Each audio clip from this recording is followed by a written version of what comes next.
Padahal udah hancur semua, baru dia muncul. Itu di hadisnya. Idza muliat al-ardu jawran. Maka al-Imam Al-Mahdi di zaman kita, Pak, bukan zaman nanti. Ini zaman ini. Maka Nabi tahu semua kejadian awal ataupun akhir dengan izin Allah Subhanahu wa taala. Al-Mahdi serupa. Maka Al-Mahdi itu sekarang, Pak, kalau beliau sudah ada, kalau lah Pak ya, pasti sudah dikabarkan Allah lewat mimpinya, lewat tidurnya, lewat jaganya, ilham-ilham yang dia terima, apa yang akan terjadi 3 tahun ke depan, 7 tahun ke depan, 10 tahun ke depan, 13 tahun ke depan, udah dikabari. Sallallahu ala Muhammad sallallahu alaihi wasallam.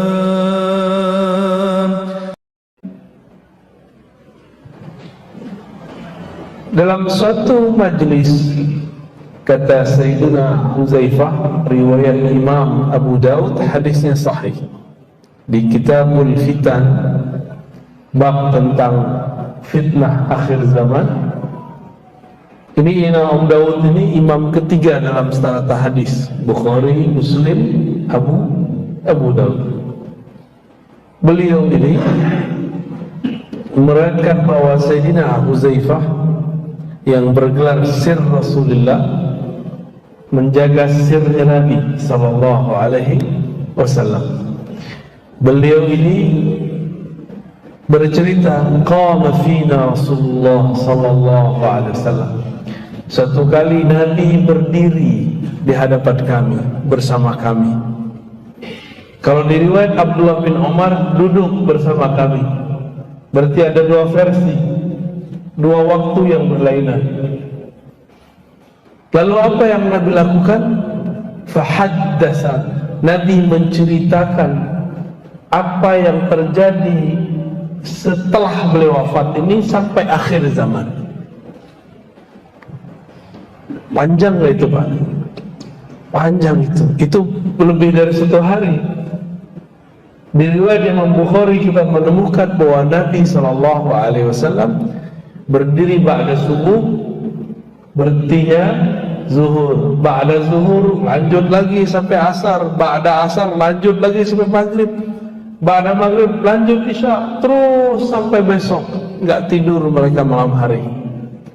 Nabi menurunkan ilmu tentang akhir zaman. Maka ilmu akhir zaman itu salah satu salah satu cabang ilmu terpenting di zaman ini. Jadi salah satu pilar ahlu sunnah. Dulu saya berhenti di bab Islam Imam Ihsan, ternyata di hadis Imam Muslim Nabi ditanya oleh Jibril, mata sa'ah, kapan hari kiamat? Dijawab oleh Nabi, yang ditanya tidak lebih tahu daripada yang bertanya. Terus orang itu bertanya lagi, yaitu Sayyidina Jibril, akhbirni an amaratiha, kabarkan aku mengenai amarat. Apa arti amarat? Alamatnya. Wah, panas sekali, Pak.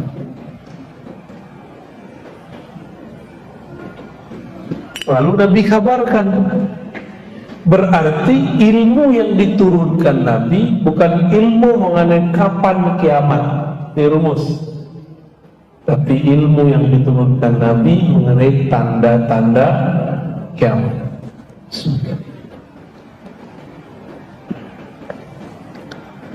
Ya, lupa. Kita baca Al-Fatihah dulu ya. Supaya Allah membuka hati kalbu kita, mari kita baca surah Al-Fatihah. Bismillahirrahmanirrahim.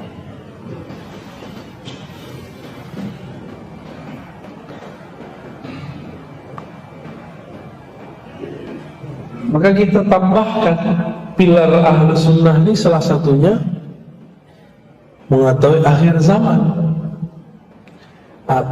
Akhir zaman ini kita pecah jadi 2 ilmu.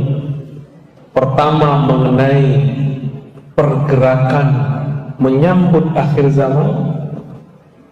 Yang kedua, al-khilafah, kekhalifahan di akhir zaman. Dan saya sudah berulang-ulang mengatakan semua masuk ke dalam alam bawah sadar kita.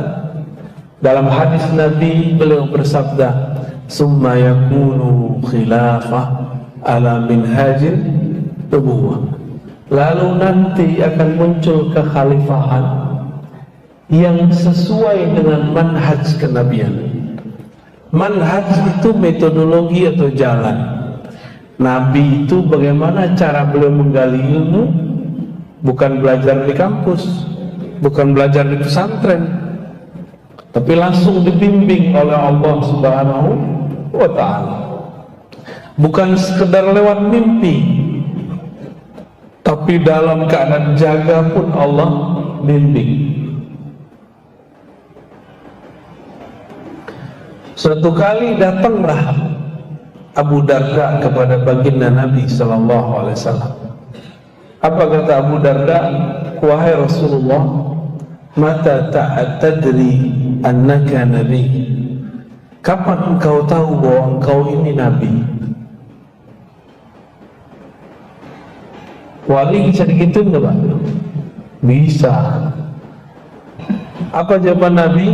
Nih coba lihat, Nabi itu sudah kenal dengan dirinya di saat orang-orang, anak-anak masih main.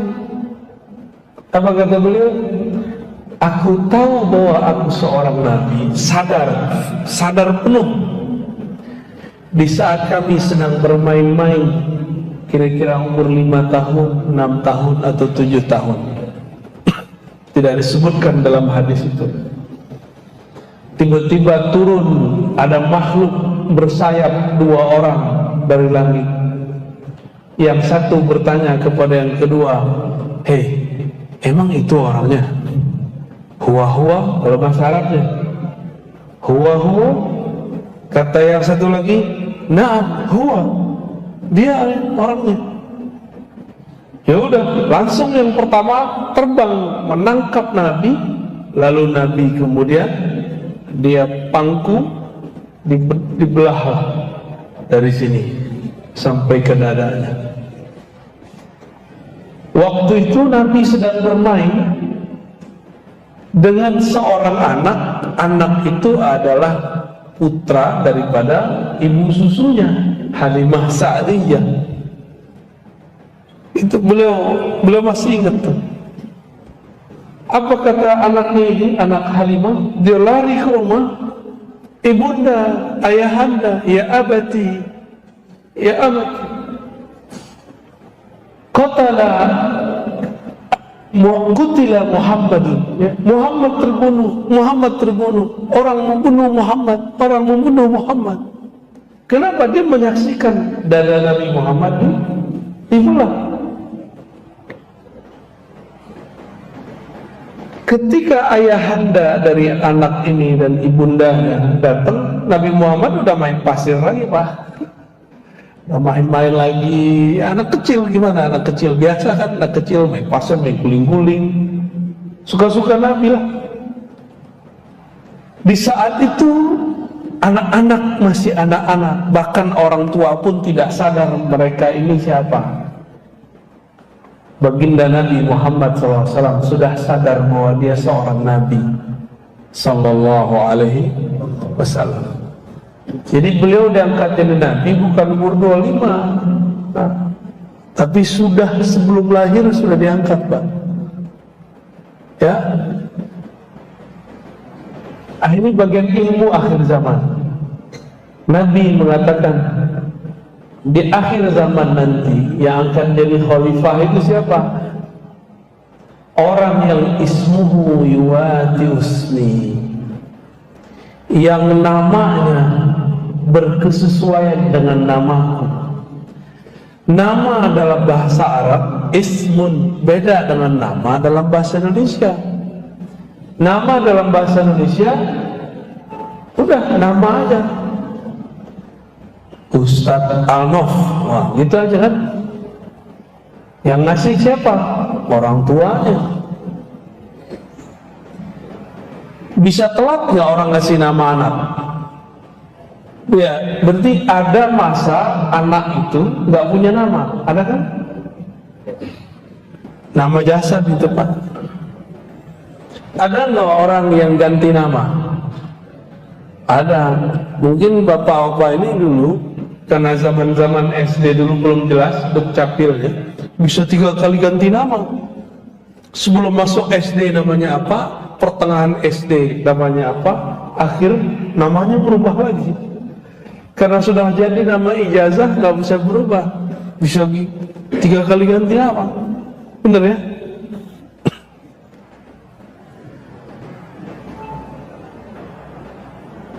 Yang dimaksud nama di situ dijelaskan oleh Imam Al-Bajuri. Imam Al-Bajuri ini bukan Bajai Bajuri Pak.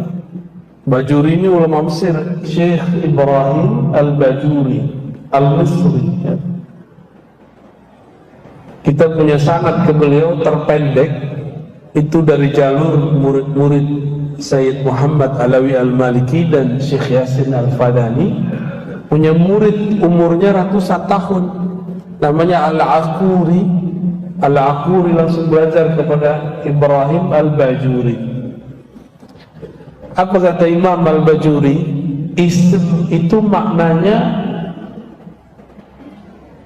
tanda, al-alam awil wasam wal-sumum al-ulum, tanda-tanda dan ketinggian ilmu ataupun derajat.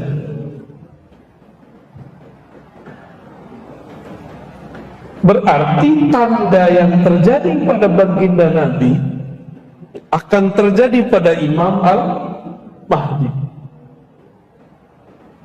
Ketinggian ilmu yang ada pada Nabi akan diberikan kepada Al-Imam Al-Mahdi.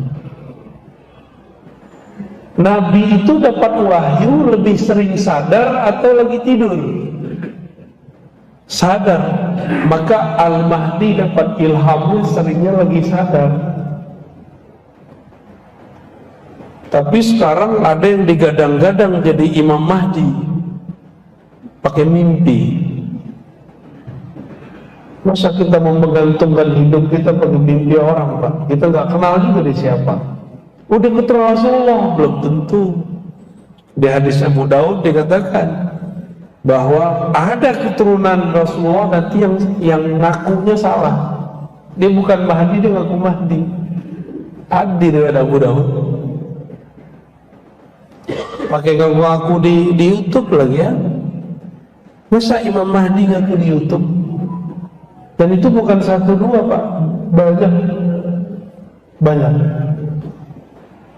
Ini persoalan akhir zaman, ini persoalan yang ditulis di Quran. Ilmu sa'ah itu di sisi Allah. Maka jangan main-main, jangan gantungkan nasib kita akhir zaman lewat mimpi seseorang yang kita nggak kenal, yang kita nggak tahu dia siapa.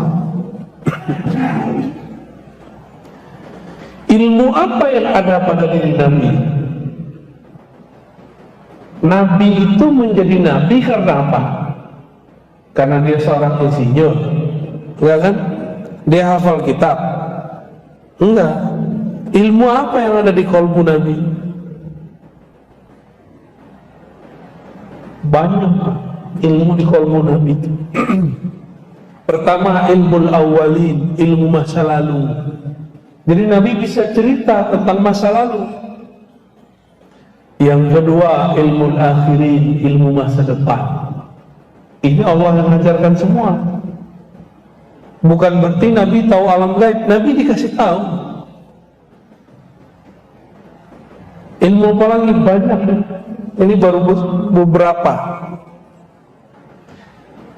Kemarin ada yang nanya di kapan Toha Yasin itu nama Rasul bukan? Iya, Toha Yasin. Tapi Toha Yasin itu Pak, itu ada di sir kolbunya Rasulullah Sallallahu Alaihi Wasallam. Berarti Quran itu sirnya Rasulullah Sallallahu Alaihi Wasallam.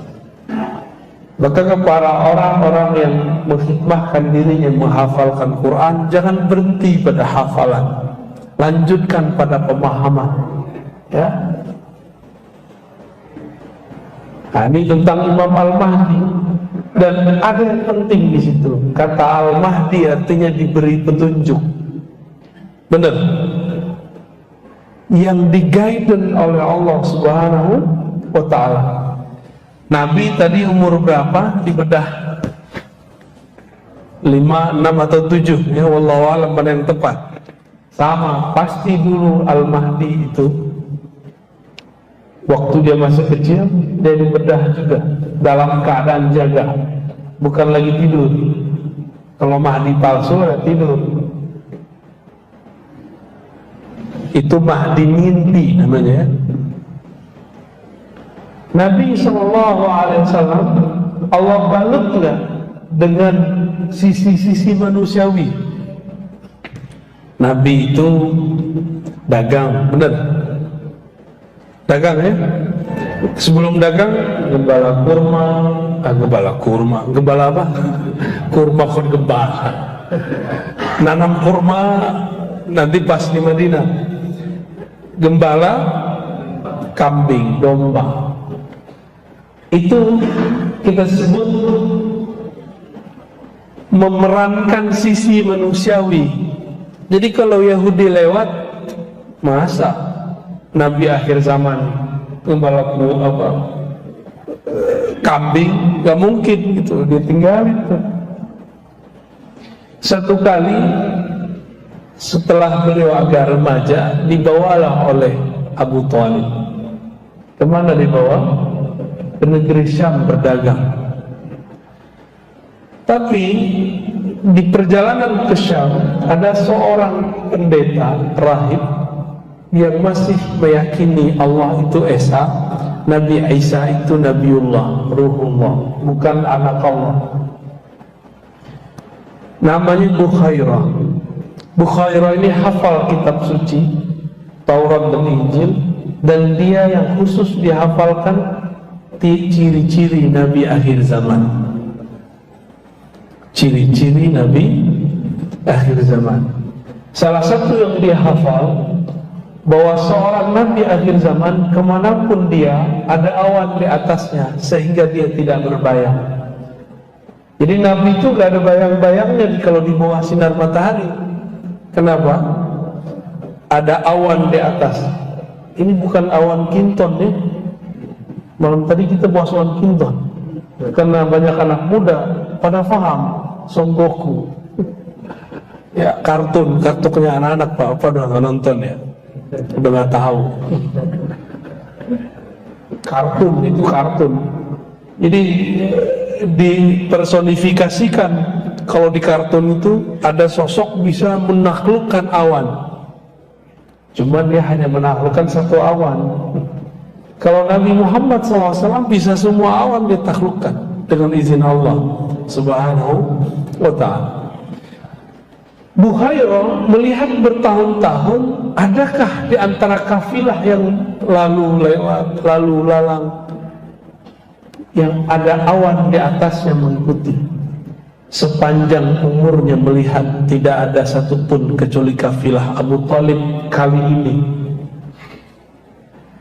Maka dia panggillah utusannya, muridnya, santrinya, panggil itu orang, siapa pemimpinnya, kita jamu makan. Dan jangan lewatkan satu orang pun. Akhirnya semua jadi jamu. Beliau keluar, dilihat awan tidak ada di atas tempat makan. Maka dipanggil Abu Thalib, Abu Thalib, adakah orang yang belum engkau ajak makan? Jawaban Abu Thalib, oh perasaan tidak ada. Bertanya lagi Bukhairah, pasti ada. Oh, bingung Abu Thalib, ini orang aneh ya. Akhirnya Abu Thalib bilang, ada, tapi anak kecil, anak bawah. Anak bawah. Anak saya Muhammad.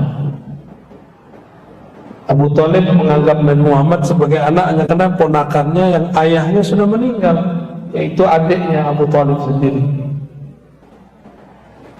Lalu dipanggillah Nabi Muhammad, dilihat waktu bergerak di atasnya ada awan, langsung disidang itu Abu Thalib. Abu Thalib, kamu sini. Disuruh semua orang keluar. Ya Abu Thalib, inna hazal ghulam nabiyyun. Ini bocah, anak ini bukan orang biasa, anak ini nabi. Berarti Bukhairah sudah tahu bahwa sosok Muhammad bin Abdullah sudah jadi nabi waktu masih kecil. Benar ya? Kejadian kan kisah itu sama. Yang tahu siapa? Bukhairah. Bukhairah itu wali Allah Subhanahu wa taala. Ya, kalau kita buka-buka isi kolbunya, mungkin dia juga seorang nabi tapi tidak punya kerasulan, nggak punya risalah.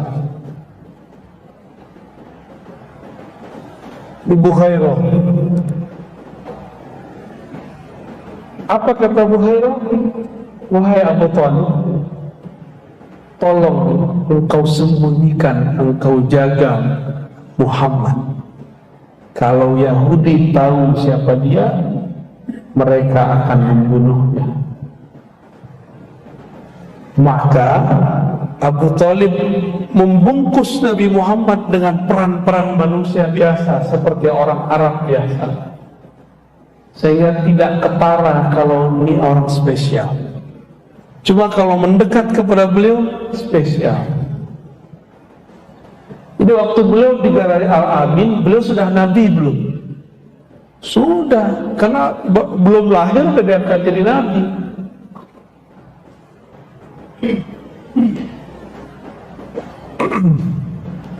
Maka Al-Imam Al-Mahdi di zaman kita Pak, bukan zaman nanti. Ini zaman ini. Al-Imam Al-Mahdi itu akan mengalami hal yang sama. Dia akan dipoles oleh Allah dengan sifat-sifat manusiawi yang kira-kira orang kalau melihat ini gak nyangka kalau dia seorang wali. Benar kata Imam Ibn Athaillah As-Sakandari, ya. Kata beliau, subhana man satara khususiyatahu bizawahir al-bashariyah. Maha hebat Allah yang menyembunyikan keistimewaan-keistimewaannya dalam peran manusia biasa. Jadi nggak ketahuan kalau ini dia seorang wali. Seperti Nabi dulu diperankan seperti seorang biasa, orang Arab biasa, pemuda biasa. Nggak ada tuh Nabi keluar-keluar, saya Nabi loh, saya Nabi loh, gitu. Sampai ada perintah. Kayak seperti sekarang, ada yang datang ke saya, aku loh Al-Mahdi. Ada yang datang Pak, cuma karena jidatnya agak lebar dikit, hidungnya agak mancung dikit. Ustaz Allah masuk atau jidatnya lebar? Ada juga yang lewat YouTube. Ada yang lewat YouTube ngaku bahwa dia Mahdi tapi belum imam. Ini kalau asli dibunuh Yahudi nggak? Dibunuh Pak. Dibunuh pasti kalau asli itu. Jadi kita nggak usah buru-buru. Ini ilmu rahasia. Hanya orang-orang yang mengerti ilmu rahasia yang mengenal. Seperti Bukhairah bertahun-tahun menunggu, akhirnya ketemu. Ya. Berarti Abu Thalib mengerti nggak Muhammad bin Abdullah adalah seorang nabi? Ngerti dia. Cuma akhirat hayatnya disebutkan dalam Sahih Bukhari tidak sempat melafazkan. Cuma di batinnya dia ingkar nggak? Dia nggak pernah ingkar. Oleh karena itu ulama berbeda pendapat mengenai status meninggal beliau. Apakah meninggal kafir atau mukmin? Ya. Nah itu bagaimana cara memahami ilmu akhir zaman.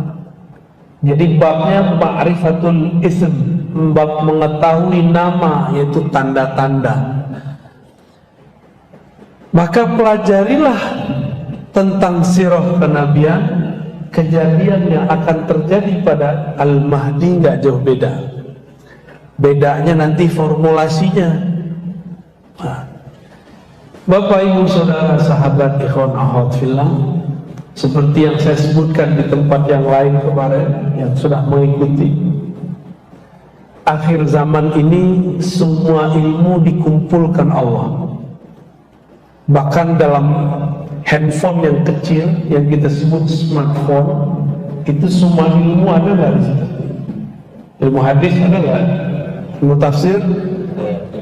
Ilmu apa lagi? Tasawuf ada apa di situ? Karena semua ilmu sudah ada di benda kecil itu. Bahkan lebih ajaib daripada Nabi Sulaiman. Lapar tinggal datang duit datang. Ya, nggak perlu manggil angin, pencet, datang taksi. Sakti itu. Itu Nabi Sulaiman kalau datang Pak, tongkatnya nganggur itu, cincinnya nganggur, taruhannya itu. Main handphone aja kita, mau makan, mau apa. Ini saya serius loh kan. Nabi-nabi dulu kalau hidup sekarang pasti beli smartphone. Serius.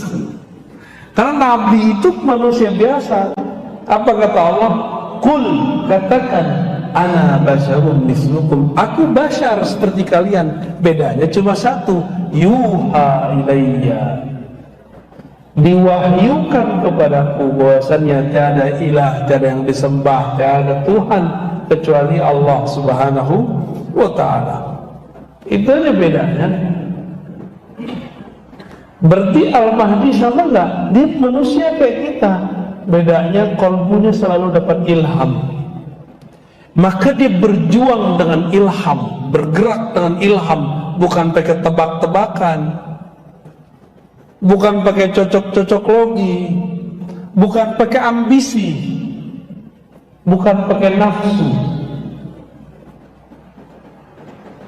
Maka pencirian gerakan akhir zaman yang sesuai dengan sunnah Nabi, sesuai dengan ajaran Al-Imam Al-Mahdi, itu yang bergeraknya Al-Mahdi, orang yang hatinya diberi petunjuk oleh Allah Subhanahu wa ta'ala. Dan petunjuk ini dia terima setiap saat di kalbunya. Mimpinya adalah pengkhabaran, jaganya adalah pemakrifatan. Jadi mereka ini yang seperti dikatakan Nabi, Nabi pernah berkalam Pak.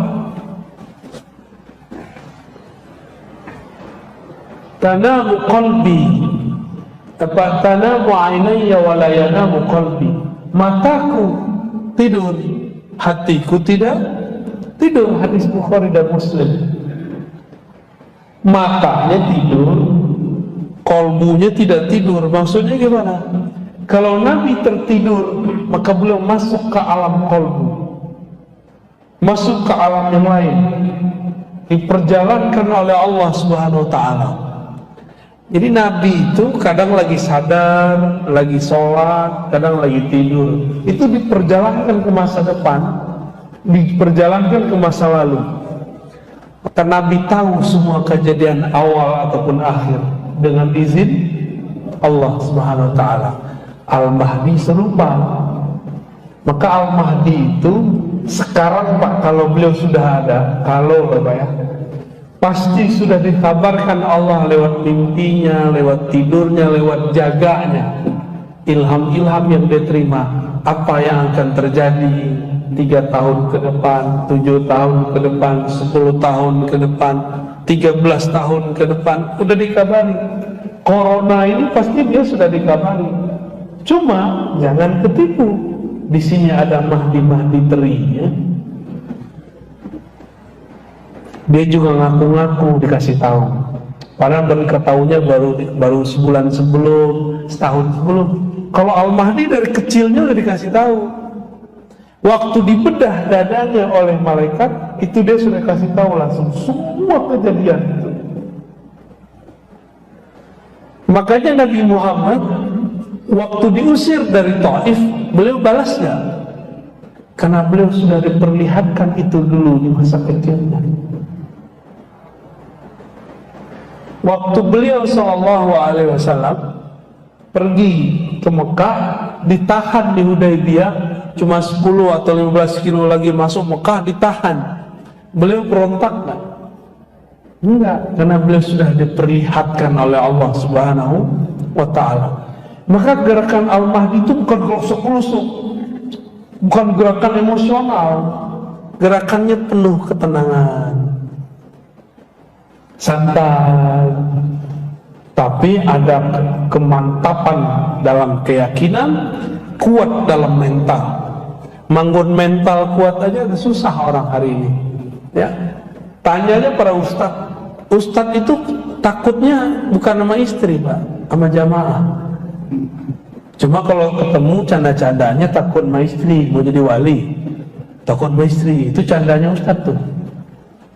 Tapi takutnya para dai itu sama jamaahnya. Takut apa? Takut ditinggal jamaah. Itu mental ustadz tuh harus dibanting gitu. Yang harus takut jamaah sama ustadz atau ustadz sama jamaah?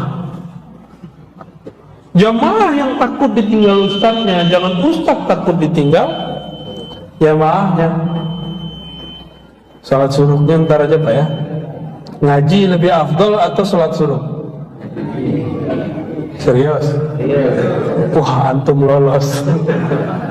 Ngaji satu bab sama dengan salat 100 rakaat atau 1000 rakaat. Cuma orang nggak ngerti, dia kejar tuh yang 2 rakaat. Ya. Antum nggak sholat suruh pun habis ini nggak apa-apa Pak, udah sama kayak 100 rakaat, udah sama kayak 1000 rakaat.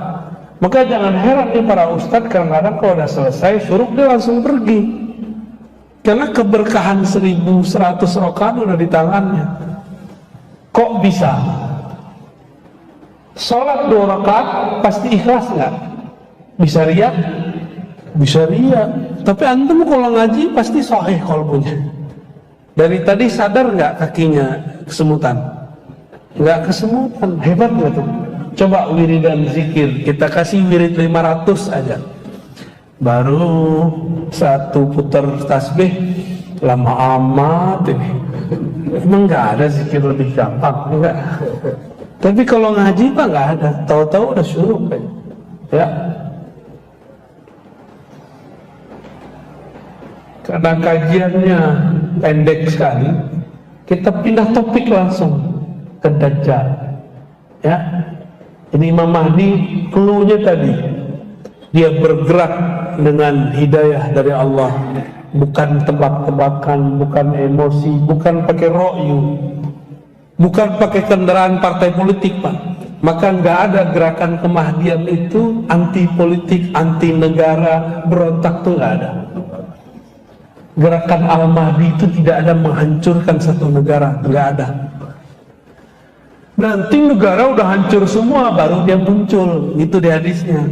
Idza muliat al-ardu jawran, kalau bumi sudah dipenuhi oleh jawran wa zulman, kezoliman, sehingga negara hanya tinggal namanya, batas-batasnya sudah tiada.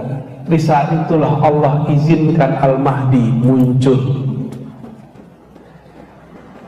Berarti lewat berontak gak? Maka sekarang jika ada pergerakan memberontak kepada negaranya, itu bukan panji-panji Imam Mahdi. Walaupun di situ ada tentara 313, itu cuma nama 313. Ya, paham maksudnya? Udah mulai paham? Ya, dia sebut tentaranya 313, tapi dia berontak kepada negara yang sah. Walaupun kita pro sama kelompok ini, tapi itu bukan gerakan Al-Mahdiyin. Kenapa? Gerakan Al-Mahdiyin tidak pernah berontak.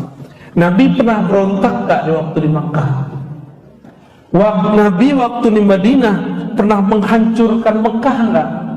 Dihadang, dilarang masuk Mekah, itu pun Nabi ngalah. Maka gerakan Al-Mahdi itu banyak ngalahnya. Sampai datang saatnya terjadilah Futuh Makkah, dibuka Makkah tanpa perang. Disitulah nanti terjadi Bai'at Kubra, bai'at besar-besaran. Gak tahu tahun kapan Pak, tapi Imam Mahdian sudah dikasih tanggal dan kasih tahun sama dia. Ada yang ngasih 28, ada yang ngasih 27. Ya salah. Ya itu nggak sah, itu batil semua tuh. Ini Allah sudah rahasiakan, masa kita klik-klik itu ya? Serahkan rahasia itu kepada Allah.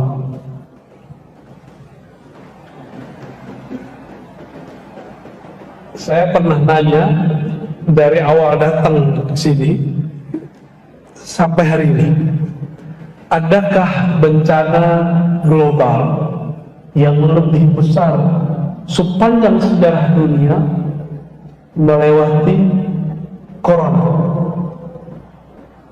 Efeknya Pak, efeknya goyang negara, goyang ekonomi, benar ya? Banyak goyang Mas, goyang masjid, gak hanya masjid, gerejanya tutup. Jadi bukan hanya kita yang gerakan mereka itu gerakan anti agama Pak, semua agama dimusuhi. Jadi gerakan-gerakan yang kita sebut Juyushud Dajjal, tentara-tentara Dajjal itu, Dajjal itu artinya apa? Apa arti Dajjal? Raja dusta. Raja dusta artinya. Akhirnya kita nggak bisa ngapa-ngapain lagi, terpaksa ngikutin sistem mereka. Udah ikutin aja Pak, ikutin aja tanggal mainnya. Nabi Muhammad kan sering ngalah, makanya saya ngalah. Suruh vaksin, udah vaksin. Ya, habis itu bekam kita Pak. Ya, Nabi Muhammad itu didatangi Jibril, bilang gitu, ya Muhammad, sampaikan kepada umatmu ada pengobatan langit namanya bekam. Walaupun yang bekam orang bumi, tapi itu pengobatan langit. Maksudnya apa kalau langit? Biasanya penyakit itu diobat, ini sekarang penyakitnya dibuang. Canggih gitu. Kalau nggak biasa donor darah, bekam aja Pak, berkah banget. Cobain rasakan. Imam Ahmad tuh setiap kepalanya berat, apalagi orang Pekanbaru ini suka makan gazebo, nggak jelas. Apalagi, santan tuh paling bahaya. Wajah-wajah suka makan santan. Apa tuh dendeng balado? Dendeng nggak ada masalah, tapi minyak baladonya masalah. Itu harus dibuang Pak, nggak bisa pakai obat, dibuang. Makanya darahnya Nah, Nabi Muhammad SAW dikabarkan di langit, ini pengobatan akhir zaman. Jadi kalau versi saya, bekam itu wajib, bukan secara syar'i, secara kesehatan, sihhi, ilmu kesehatan lah di akhir zaman. Kalau bekam Pak, harus sekali coba dong. 40 hari sekali kira-kira ya. Tapi kalau udah numpuk 40 tahun, 60 tahun, itu bisa sekali seminggu itu Pak, sampai bersih itu. Baik. Jadi Al-Imam Al-Mahdi pergerakannya sabar, banyak sabarnya Pak. Sabar. Innallaha ma'as-sabirin. Allah bersama orang sabar. Berarti kalau dibalik, Allah tidak merestui, tidak membersamai orang yang tidak sabar. Walaupun dia bawa takbir, walaupun dia pakai pakaian-pakaian Islami, kata dia, tapi tidak sabar, Allah tidak bersama mereka. Ya. Lalu bagaimana dengan Dajjal ini? Dajjal itu nama kecilnya sama dengan Nabi Musa. Nisbatnya Samiri. Dia anak daripada hasil ritual setan ayah dan ibunya, dan itu tertulis dalam kitab, riwayatnya sahih. Ayahnya Samiri ini, mohon maaf, dan ibunya udah sekian datang ke dokter, ke dukun, gak punya anak. Datanglah ke dukun yang paling sakti, yang bisa mengakses Azazil iblis. Ternyata itu dukun iblis yang nyamar. Sampai sekarang bisa iblis bisa nyamar, Pak. Bisa nyamar. Bisa nyamar jadi orang, bisa meminjam lidah orang. Apa kata si dukun? Kalau engkau pengen punya anak, maka lakukanlah, mohon maaf, hubungan suami istri di kuil berhala. Jadi ada dulu kuil, di situ berhala semua, tapi sudah nggak ada orang yang berkunjung. Maka datanglah dia suami istri ke sana. Karena malu setiap hari ditanya, kapan kau punya anak? Mandul. Perempuan digituin, stres gak?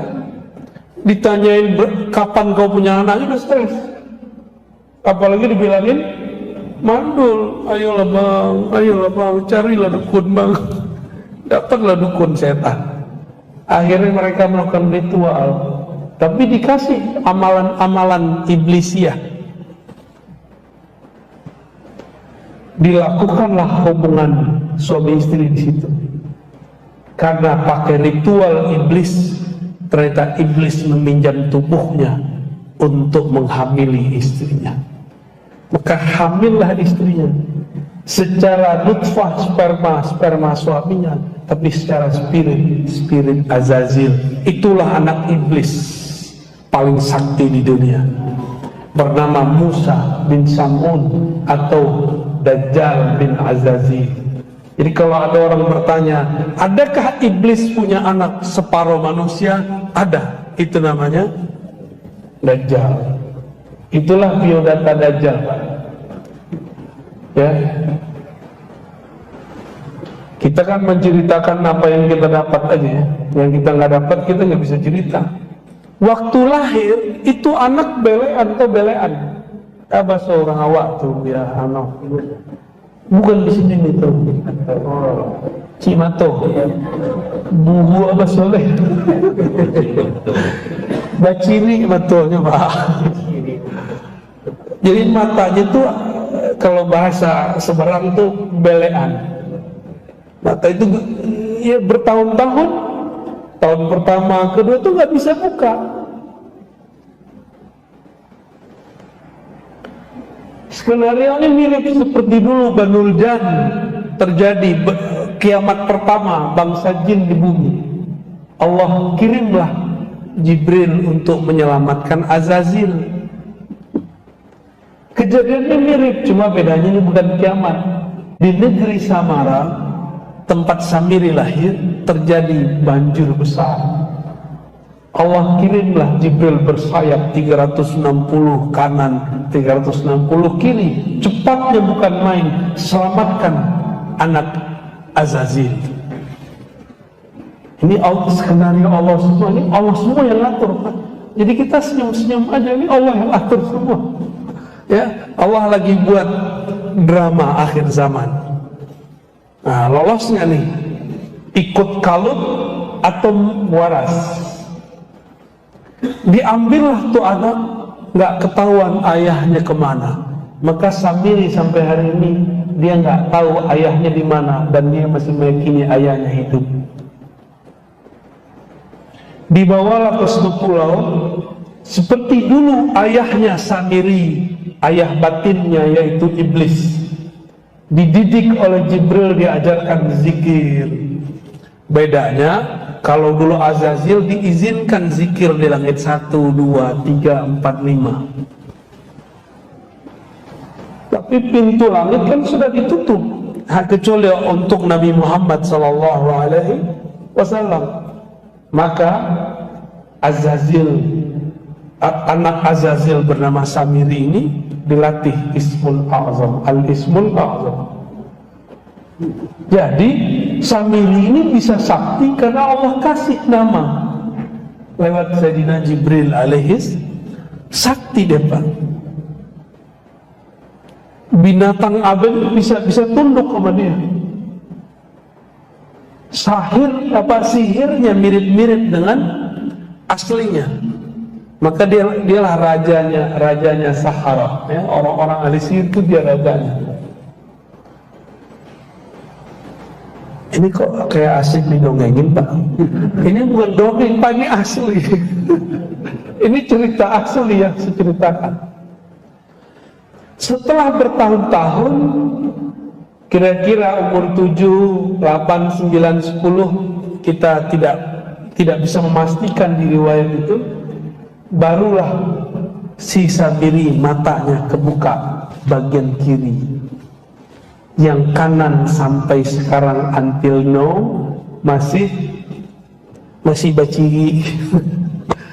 Masih ada bisa boleh. Masih belean Mbak sampai sekarang. Bagian kanan. Jadi bukan seperti yang dibayangkan orang satu mata. Itu imajinasi seniman. Apalagi matanya di tengah. Itu kalau di Songgoku namanya Pak. Yang tahu dia bawa buku lah nih. Tajinhan dia dong. Nggak tahu lah namanya apa tuh. Itu imajinasi Pak. Jadi matanya tetap dua. Itu nanti jadi alamat bagi orang yang paham. Karena Samiri ini bisa nyamar. Bisa nyamar jadi muka Habib deh. Bisa nyamar jadi muka kiai, nggak kelihatan. Tapi saya melihat dalam beberapa pergerakan itu dia muncul bayang-bayangnya Pak, matanya mirip. Karena saya pernah bermimpi diizinkan Allah ketemu Dajjal, entah imajinasi, entah asli. Tapi itu yang saya lihat di suatu pulau, persis seperti yang dikatakan hadis. Mungkin karena kita baca hadis, cinta kepada Nabi, tasdik kepada Rasul, Allah perjalanankan secara rohani ke tempat itu. Jadi diizinkan Allah pas saya lihat, tapi dalam mimpi. Itu masalahnya begitu, Bapak nggak usah percaya amat mimpi saya. Cuma bagi saya cukup ini kabar dari Allah Subhanahu wa Ta'ala. Karena ada hadis la tabqa minal mubasyarat, kabar gembira. Cuma kabar gembira nggak boleh dijadikan sandaran. Tidak tersisa di akhir zaman kecuali mimpi yang baik. Ini mimpi ketemu Nabi-nya belum ya, ketemu Dajjal, pengikut Dajjal antum ntar. Mimpi ketemu Nabi dulu, banyak-banyakin dulu sholawatnya ya.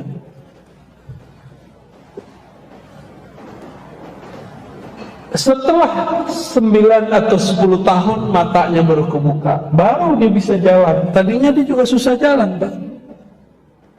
Karena dia anak Azazil. Azazil itu Allah izinkan nggak tubuhnya kekal di bumi sampai kiamat. Jadi separuh dirinya itu kekal Pak. Samiri ini matinya ntar ya di akhir zaman ini. Harus ada yang bunuh dia kalau dia nggak mati-mati. Dan yang Allah takdirkan untuk membunuhnya itu adalah Nabiullah Isa. Azazil punya anak tadi Samiri. Samiri itu lahirnya diperkirakan di zaman Nabi Musa atau sebelumnya. Di zaman Nabi Isa berarti dia sudah ada atau belum? Nah, ini kita kasih tahu Pak, yang membuat konspirasi penyaliban Nabi Isa itu dia orangnya. Dia nyamar jadi seorang santri. Namanya siapa? Yudas Iskariot. Itu dia tuh orangnya. Dia bisa nyamar-nyamar. Bisa nyamar, maka nanti dia bisa nyamar jadi Imam Mahdi Pak. Ini yang saya khawatirkan. Kenapa dia mau bunuh Nabi Isa? Karena dia diberitahu oleh Jibril, nanti nasibmu berakhir di tangan Isa. Maka dia ingin merubah takdir. Gimana cara merubah takdir? Jadi usaha merubah takdir itu sudah pernah dilakukan oleh iblis dulu, gak berhasil. Anaknya coba. Ketika Nabi Isa hendak disalib, Allah selamatkan enggak? Nah, dibuat skenario lain.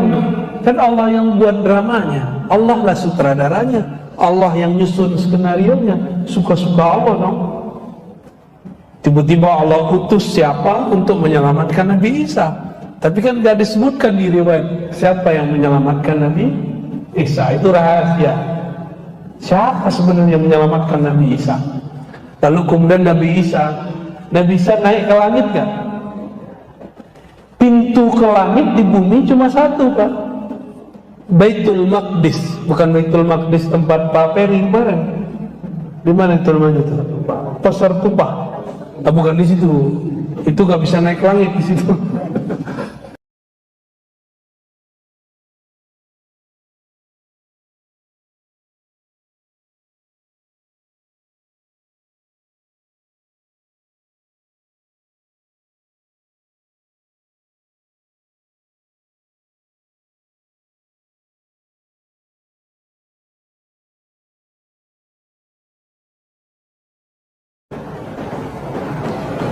Nabi Isa dibawa oleh satu sosok yang dirahasiakan Allah ke pintu langit, yang nanti Nabi Muhammad pun naik ke langit lewat pintu itu.